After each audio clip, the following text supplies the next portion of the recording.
Digital দুনিয়ায় প্রবাসীদের নতুন স্বপ্ন সাফল্যের গল্প তুলে ধরতে ইতালির রাজধানী রোমে অনুষ্ঠিত হয়েছে 2 দিনব্যাপী digital business success conference 2025। Europe জুড়ে প্রবাসী উদ্যোক্তাদের অংশগ্রহণে গ্লোবাল বিজনেসে সাফল্যের অভিজ্ঞতা, প্রেরণা আর ভবিষ্যতের দিক নির্দেশনা সবকিছু নিয়ে জমে উঠেছিল এই আয়োজন। ইতালির রোম থেকে সহকর্মী লিটন চৌধুরীর রিপোর্ট। ইতালির রাজধানী রোমে প্রবাসী বাংলাদেশিদের উদ্যোগে অনুষ্ঠিত হয়েছে 2 দিনব্যাপী digital business success conference 2025। Digital অর্থনীতির এই নতুন ধারাকে সামনে রেখে ইউরোপের প্রবাসী উদ্যোক্তারা গ্লোবাল বিজনেসে নিজেদের সাফল্য ও অভিজ্ঞতা তুলে ধরেন।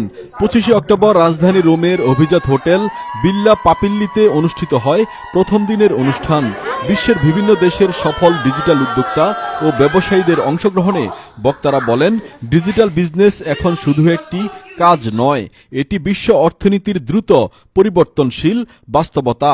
প্রবাসীরা এই প্ল্যাটফর্মের মাধ্যমে নিজেদের ভাগ্য গড়ছেন এবং বাংলাদেশকেও আন্তর্জাতিকভাবে পরিচিত করছেন। 26 অক্টোবর দ্বিতীয় দিনের মূল অনুষ্ঠান হয় ভিয়া কাসিলিনা দুমুস রেস্টুরেন্টের সম্মেলন কক্ষে। অনুষ্ঠানে প্রধান অতিথি হিসেবে উপস্থিত ছিলেন সফল ব্যবসার প্রথম বাংলাদেশি প্রতিনিধি তানভীর আহমেদ। তিনি বলেন, ডিজিটাল বিজনেস এখন একটি গ্লোবাল মুভমেন্ট। প্রবাসীরা চাইলে প্রযুক্তির সাহায্যে নিজেদের আর্থিক ও সামাজিক অবস্থানকে শক্তিশালী করতে পারেন। এখন আমাদের প্রায় 2000-এর মতো বাংলাদেশি ওয়ার্ল্ড ওয়াইড করতেছে। ইনশাল্লাহ আগামী 10 বছরে এখানে 2 লাখ এবং এক সময় হয়তো ইনশাল্লাহ 20 লাখ মানুষ আমাদের এই বিজনেস সাথে বাংলাদেশে ইনশাল্লাহ ক্ষতি হওয়ার কোনো সম্ভাবনা নেই, একদম জিরো ক্ষতি হওয়ার সম্ভাবনা। এই ব্যাপারে কোনো সমস্যা নেই, কিন্তু আপনার বিজনেসটা করতে হবে। বিজনেসটা শুরু করলে যে আপনি সাকসেসফুল হয়ে যাবেন এরকম কোনো গ্যারান্টি নেই, কারণ এখানে আপনার বিজনেসটা জয়েন করার পর বিজনেসটা আপনার নিজেরটা নিজের করতে হবে। আমাদের সিস্টেম, আমাদের প্ল্যাটফর্ম এখানে হেল্প করবে, বা বিজনেসের যে কাজগুলো, যে ডেডিকেশন, কনসিস্টেন্সি, এই জিনিসগুলো আপনার নিজেরটা নিজের করতে হবে, তাহলে ইনশাআল্লাহ সাকসেসফুল হয়ে যাবে। অনুষ্ঠানটি পরিচালনা ও সার্বিক তত্ত্বাবধানে ছিলেন রোমের সফল নারী উদ্যোক্তা ফারিয়া আখি। যৌথ সঞ্চালনায় ছিলেন জান্নাতুল ফেরদাউস, মাসুমা মামুন ও জিন্নাত আরা। বিশেষ অতিথি হিসেবে উপস্থিত ছিলেন মামুন খান।